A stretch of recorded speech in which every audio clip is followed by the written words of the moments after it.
Listo, entonces esta es la que me va a servir para el manejo de los gráficos. Está grabando, ¿cierto, José? Sí, ahí estás grabando.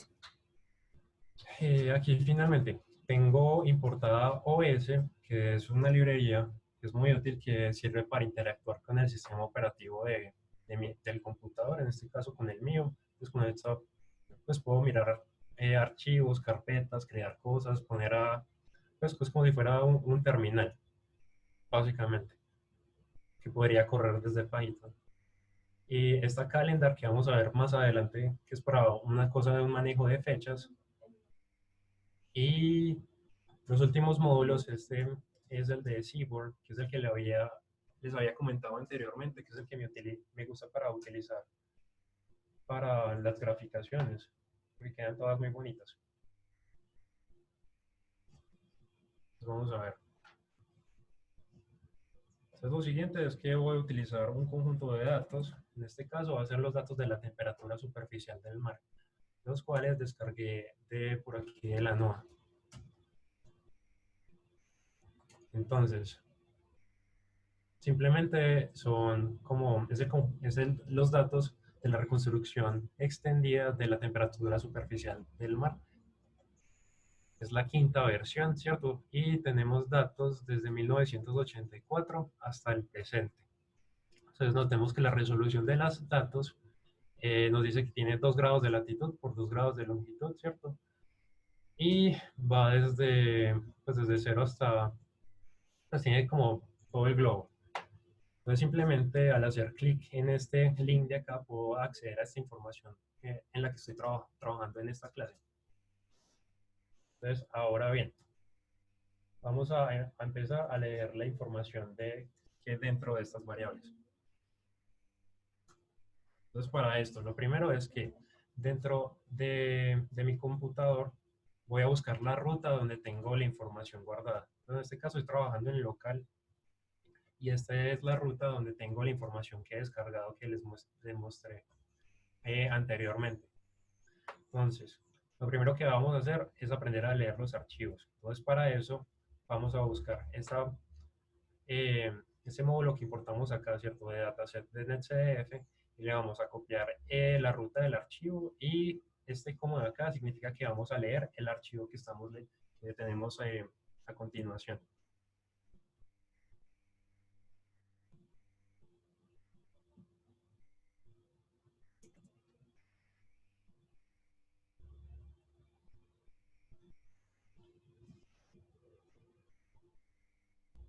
Creo que me equivoqué.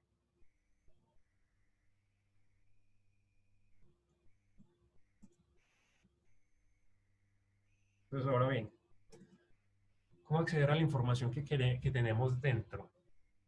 Entonces, con este simplemente creamos un objeto que tiene almacenada la información de nuestro archivo original, ¿cierto? Pero resulta que dentro de él hay muchas variables. Entonces, la forma de ver o verificar qué es lo que hay almacenado dentro del objeto es la siguiente manera. Entonces, escribimos el nombre del objeto y colocamos punto variables. Entonces, él nos muestra en pantalla que es toda la información que tiene dentro almacenada, ¿sí? Entonces, fijémonos pues. Lo primero que nos dice es que tiene el primer elemento de latitud, que está pues entre estas comillas. Latitud nos dice que tiene las unidades de grados norte. Su nombre largo es latitud. El rango va desde 88 hasta menos 88, ¿cierto? Y algo muy importante es que nos dice que su forma o pues su longitud es de 89. Entonces podríamos pensar que eso es un vector con 89 posiciones que va a empezar desde 88 hasta menos 88.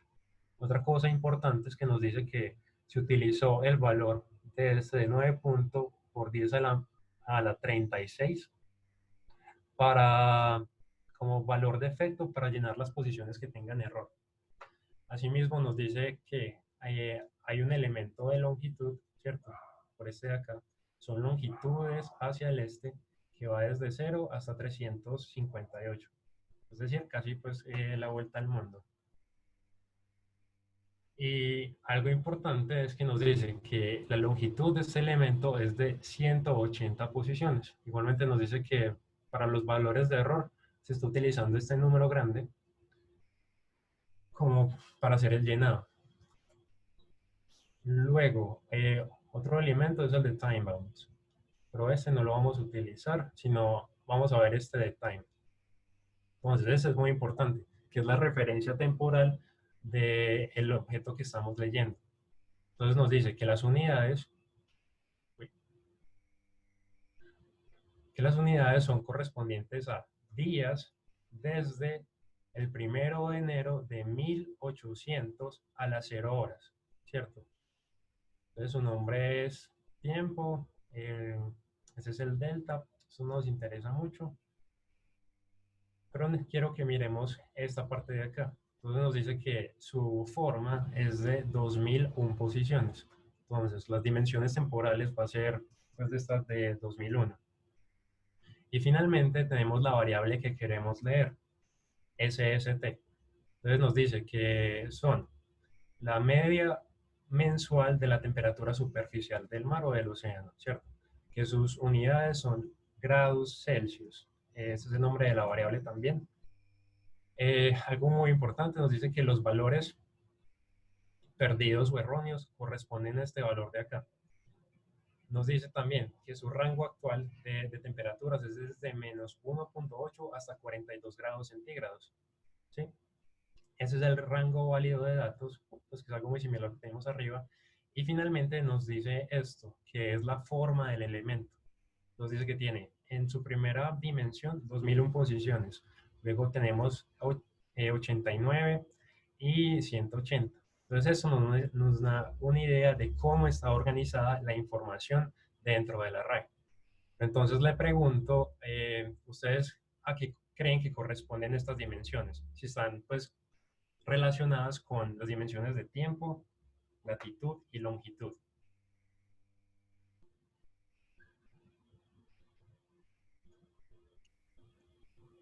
Que 2001 posiciones. Exacto, Tiempo. correcto. Esta de Desde tiempo, la primera, 1800. Ok. entonces correcto. Son diarios, ¿cierto? Son mensuales. Ah, ok. Ah, sí, ya vi. Hay 2001 meses desde 1800, ¿qué? 54. Correcto. Sí. Es lo que nos está diciendo. Esta es la primera dimensión que va a tener esta variable de temperatura superficial, va a ser el tiempo. ¿Sí? La segunda, 89. ¿Qué otra dimensión tenía pues esta misma, este mismo shape? La respuesta es latitud. Latitud nos decía que su dimensión correspondiente es de 89. Y por último, miren que longitud tiene en este caso 180 posiciones. Entonces podemos pensar que esta matriz de acá, ¿cierto? Es una dimensión, es una matriz de 3 dimensiones donde una es el tiempo, la otra la latitud y la otra la longitud. Entonces ahora bien, vamos a aprender a extraer la información dentro de nuestro objeto. Entonces, ¿cómo hacemos esto? Entonces primero vamos a jugar con el tiempo.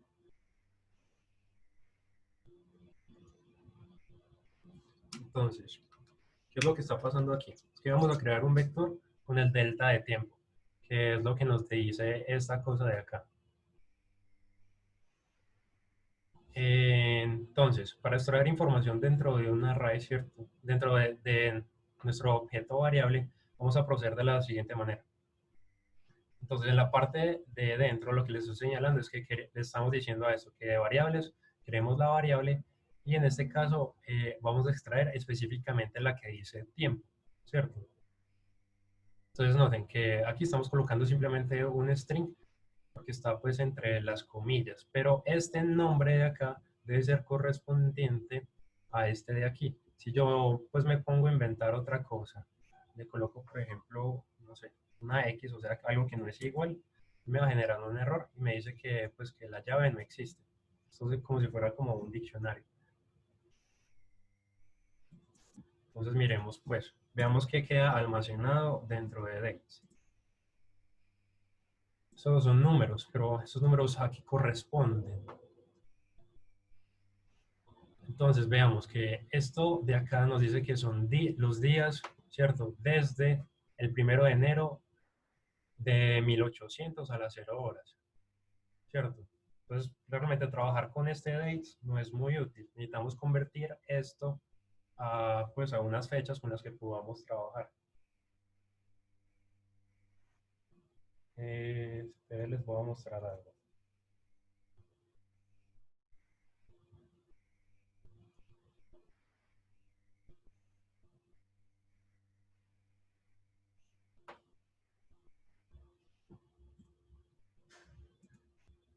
Entonces resulta que con Pandas podemos trabajar esta información de una manera muy fácil. Entonces, miremos las referencias temporales, cómo las podemos trabajar en Pandas. Aquí les dejé el link para que puedan ver. Para eso vamos a utilizar esta función de Pandas que se llama toTimeDelta, ¿cierto? Y quiero que miremos estas unidades temporales. Entonces, las posibles cosas que nosotros podríamos como contar, utilizar para contar el tiempo son esta de W mayúscula, que es correspondiente a weeks, esta days, que pues correspondiente a días. También podríamos tener los delta del tiempo como horas, como minutos, como segundos, como milisegundos, y así pues sucesivamente. Pues utilizar una o la otra va a depender de los datos que nosotros estemos trabajando. Entonces, en este caso de acá, este NetCDF nos está diciendo que la unidad temporal son días. Entonces, por tanto, deberíamos utilizar el de días, que es lo que vamos a ver en esta parte de acá. Entonces, ahora bien, voy a crear entonces un array llamado fechas y voy a utilizar las funciones que vimos en la parte inicial. Entonces, lo primero que voy a colocar es la referencia temporal que me está dando el mismo NetCDF. Entonces, esto simplemente es que voy a convertir este valor de acá en una fecha que va a entender Pandas. Y lo siguiente es que a partir de esta fecha le voy a sumar el delta que leí anteriormente. Entonces, notemos que estoy utilizando la función de Pandas toDatetime y lo que le estoy ingresando es este array que leí anteriormente. Y la unidad temporal, ¿cierto?, que estoy utilizando, que es la que vimos pues en esta cosa de acá, es la de días, ¿cierto? Entonces el resultado es que ella va a entender que estas referencias temporales corresponden a los días contados a partir de esta fecha de acá. Y nos va a dar entonces pues un array con las fechas buscadas. Entonces vamos a empezar a contar los días, pues los meses de 1854 hasta el mes anterior, pues del año presente. ¿Con esto tienen alguna duda? No, Juan, es muy claro. Bueno, me surgió algo ahorita ¿por qué salía desde el 1 de enero de 1800? Eso es simplemente como una referencia, es como, digamos, yo nací en 1995, entonces yo podría empezar a contar mi edad a partir de mi fecha de nacimiento, ¿cierto? Pero también podría empezar a contar mi edad a partir de los días pasados desde, por ejemplo, desde 1900, ¿cierto? ¿Y Como cómo sería en este caso? Pues, ¿cómo contarías tu edad a partir de 1900? pues sería que el día que nací, ¿cierto? Han pasado eh, 95 años, ¿cierto? Ajá. Es Sería como es esa simplemente como mover el cero. Es como Ujú. en el día de mi nacimiento tenía 0 días, ¿cierto? Pero si muevo la referencia a 1900 serían como 95 días. Pero pues la fecha simplemente se está pues como moviendo. Como que no soy muy claro con esto. Sí, es Ok. como que no tuvieras 30 años, sino 30.000 días. Pues, pero contados desde 1800. Son cosas muy raras. Ok. Sí, pues simplemente es una fecha en la que Mm, están empezando a contar. el cero. Exacto. Con mi cero lo pusieron acá. Eso. Pero realmente las fechas tomadas están desde 1854. Pues algo que deben tener es en cuenta y que es muy importante es que esas referencias temporales cambian para cada archivo NetCDF. Tanto el cero, esta parte de acá, como la unidad de tiempo. Muchas veces no son días, sino segundos o pues todos los que vimos anteriormente. O Y sea que siempre, este paso siempre hay que hacerlo. sí, siempre hay que, Sí. tenemos que ver qué es la información que tenemos almacenada dentro de nuestra variable. Yo siempre pedir entonces variable, punto variables y que nos imprima todo para entender qué es lo que estamos mirando. Y de esto, mirar cuáles son las dimensiones del espacio, ¿cierto? Las del tiempo y cómo los datos que nosotros queremos organizan esta información. En este caso es como tiempo, digamos que este sería Y y este es el X. Muchas veces pueden estar cambiados y esto cambia pues de archivo a archivo. Juan, muchas Listo. gracias. Yo me desconecto porque tengo turno, entonces para poder organizarme. Ahorita termino de ver la grabación. Listo. Finalmente, entonces, ¿qué otras cosas podríamos leer? Entonces, el archivo que teníamos inicialmente leyendo también tiene otras tres cosas. La primera es la longitud, la otra es la latitud y la última sería entonces la variable de temperatura superficial. Y accedo a ellas de la misma manera que estaba leyendo lo del tiempo. Simplemente colocar aquí como su argumento llave y asignar esto a un array de netcdf de NumPy. Voy a correr esta parte de acá. Entonces, estos ya quedaron almacenados pues como matrices o vectores correspondientes a su longitud. Entonces, veamos cuáles son las dimensiones de estos elementos. Entonces, veamos que las fechas tienen una dimensión de 2001 elementos. Las longitudes tienen 180 elementos, las latitudes 80 y finalmente la dimensión de pues la variable de temperatura superficial tiene entonces el tiempo, la latitud y la longitud. Elena, ¿te parece si llegamos hasta ahí la clase hoy? Dale, no hay problema. Listo. Muchas gracias. A ti, Juan, di que estés muy bien. Vale, hasta luego. Chao.